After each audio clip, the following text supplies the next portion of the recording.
สองคนนี้คนมันทวงดีมอนี่มาพี่โตนะมาพี่มาพี่มาพี่มาพี่มานะวางจ้าไทยพี่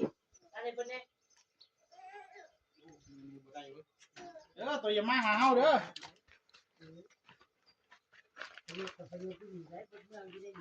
คนมันทวงค่ะขึ้นจาก2แพงนี่มันสิได้อยู่บ่เนาะมื้อนี้ได้อยู่นะเนาะน่าสิได้อยู่ในอันเครื่องกระสอบนี่เบิดนี่นะได้อยู่เครื่องกระสอบน่าสิโอเคคือบ่ตักใส่รถเข็นรถกดไปเลยจะกลัวเอาหมดนั่นล่ะเครื่องกระสอบพอดี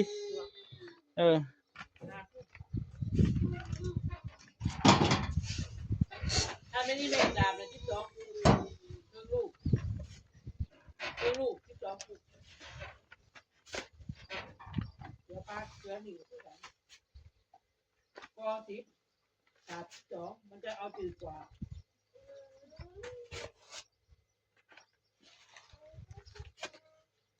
โอ้โหนี่เขาล่อนใส่อันนั้นเลยเนาะมันจะตักเลยเนาะมันสิน่าสิบ่ได้ตักเนาะก็เราที่ล่อนใส่ครั้งให้ล่อนใส่กันว่าแล้วเลยนะไปกับบ้านน่ะเข็นเลยเนาะก็นั่นแหละแพ้แล้วรถเข็นไปเดี๋ยวจะได้กะใส่อันนี้เราก็เฮ็ดยังบ่ถึกกดคิดบ่คือกันบ่ตอนแรกนึกว่าสิล่อนเอาไว้มือไม่นะลืมก็ง่ายๆไว้นะสิใส่เลยงานไปเด้อเรียกว่าแต่ตื้อแค่แต่เราไปเอาแหยืนน่ะเป็นจะถ้าพี่น้องมาล่ะถ้าพี่น้องบ่มากก็คือ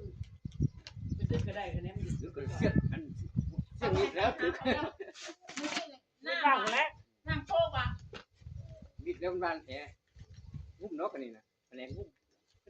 งุ้มยักษ์ขึ้นตื้อแค่อ้าวลูกมันบ่ให้งุ้มได้มันบ่ได้มีตารางเล่นไปแล้วบาทเดียวให้มันได้มันรักเล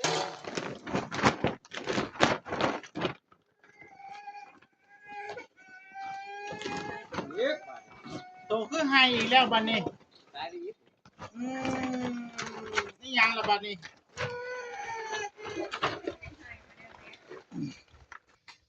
วันก็เลยก็มาทำกินเขาดังขึ้นแต่แผนบอกคันบ่ไหวก็โทรหาหัวหน้าใหญ่หัวหน้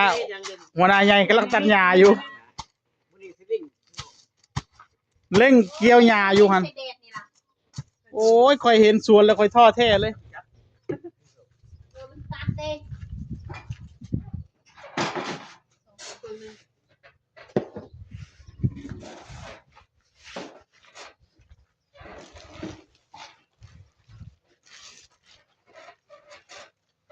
ทานดีข้าวเดียวนึงตกจับถ่ายเปื่อยแล้วว่าข้าวยังทานใหม่อันนี้ไม่จะทิ้งเทผ้าซื้อน้ำใหม่โอ้แกนอีได้อันที่ฝ่ายซื้อหายกระจายเงินให้แม่ทานมาหัวแกนคนไทยก็ตอบได้150เดี๋ยวขึ้นกับว่าหาให้แม่พ่อกับว่าหาอยู่ซื้อทานให้กูเด้อเติมแก๊สให้กูพ่อแม่แก๊สสิเบิดจ้ะ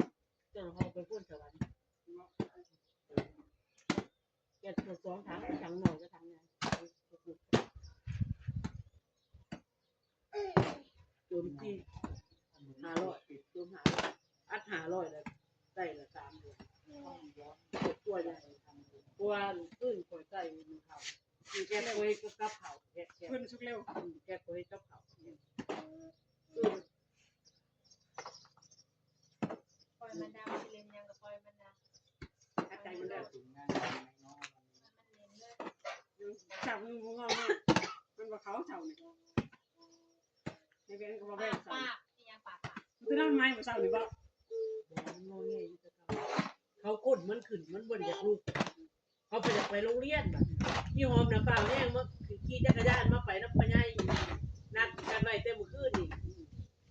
ที่เขาได้ไปเพราะนำพ่อใหญ่ละอ้างว่าไปนำพ่อใหญ่กูมือเพิ่นว่าจังเด้อไปนำเด้อเพิ่นว่าขี่ซาเล้งไปว่ะโอ้มอเตอร์ไซค์ว่าง่ายมอเตอร์ไซค์ไม่ใช่เจ้าซับๆตาแดงมันน่ะแดดอยู่ปุ๊บไว้แล้วเขาปุ๊บไว้ล็อกไว้ได้เปิดจะซื้อไหม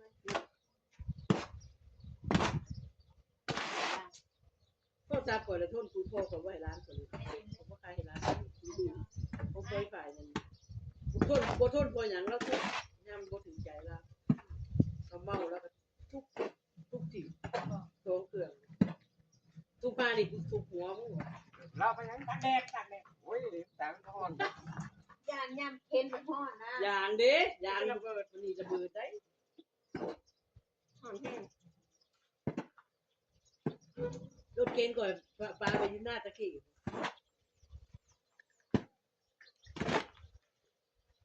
ไปกินเสากินหยังกินเสาหัว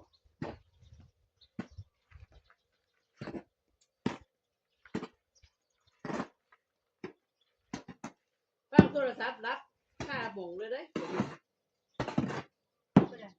นอนโทรศัพท์นอนค่าโทรศัพท์เลยเพิ่นโทรศัพท์บอกแว่ๆอยู่อันพระอาจารย์นี่แม่เพิ่น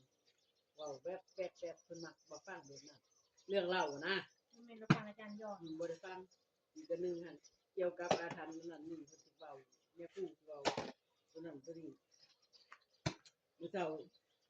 อันนี้หยังหลวงตาอีหยังเพิ่นวัดสำนาค่าครับมามักฟังสิ่งลึกลับ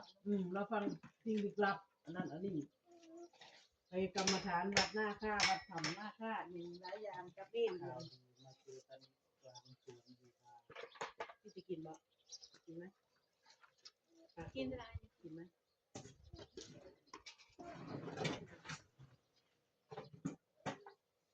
น้ำไหมน้ำร้านกาแฟนะ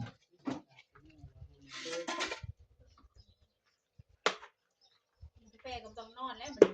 ลองเบิ่งกันแล้วโอ้อร่อยขนาดเลย โอ้ยก็ เป็นเอาอัน แล้วไปต้อง ไปกินกาแฟอันสีเขียวน่ะมือละ2เที่ยวละ2ซองบ่ได้ตะนิด สีเขียวบ่ สีเขียวนิดเขียวนิดเขียว หมดมากบ่มาก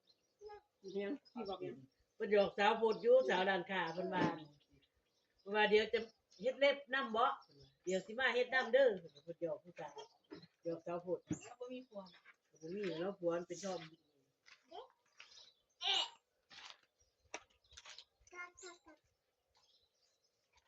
ก็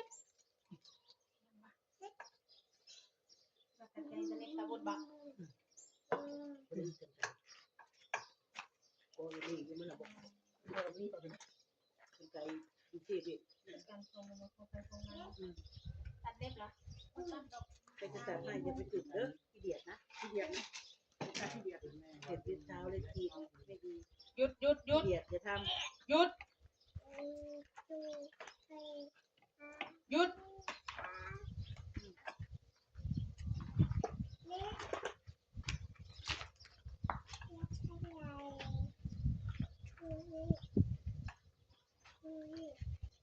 เอาอันนั้นเอาถุงมาใส่เอานี่ เสาร์นี้หนังก็เงี้ยเสาร์นี้เขามากเขาเขา บ่เข้าแล้วงอแงเอาใส่ เขาเงี้ยขนาดบอเลยนี่มอนี่ บ่ ก้นมันควง นู่นแม่อ้วนหนูมาแล้วอ้วนมาอ้วนมาเรื่องผ่าติดบ่ คาเฟ่เจ้าบ้านอยู่วะ ไอ้ใครมา เอาอูมาเอาอูมา ไอ้ใครมาไอ้ อ้วนมา ไอ้เฮ้ยเอี่ยวะ บนตะเพนหนึ่งน้ำอย่าเอาแล้วเด้วยพี่ พอแล้วน้ำ ถ้าทางมา เริ่มก่อนลักใส่กี่พอ เสือหนูนะว่ามันเล็กเป็นตัวไอ้แขนตาแหวนเงินตะแพนดู เพื่อน เดี๋ยวที่อยู่คืออินเตอร์ชันเราผสมใส่น้ำมันก็เนาะคันมันเห็นจะท่าก็เติมปูนเติมไปใช่มันลายเนาะบ่มีมาตรฐานมันเป็นตัวไส้เป็นตัวไส้พวกคู่เด็ก ดวงนะข่อยถ้ามันปูนสาม12 มานะอุ้มตะกอนนะมานี่นะอุ้มก่อนนะโอ้มือนี่บ่ได้เลยมานะโอ้ ไปจอบหมานะย่านหมาอีนุ่มย่านที่มาดามมันป้อนอาหารนะ เป็นยังคลอดลูก ย่านมันไปจกอันหมอต้ม อีแม่ต้มอยู่ข้างนอกพี่ไหนลูกกระท่อมพี่ไหนแต่มันก็จกไฟได้แต่บ่ บ่ได้ดอกทำเย็นได้ ถ้าเย็นเนี่ยบ่เหลือ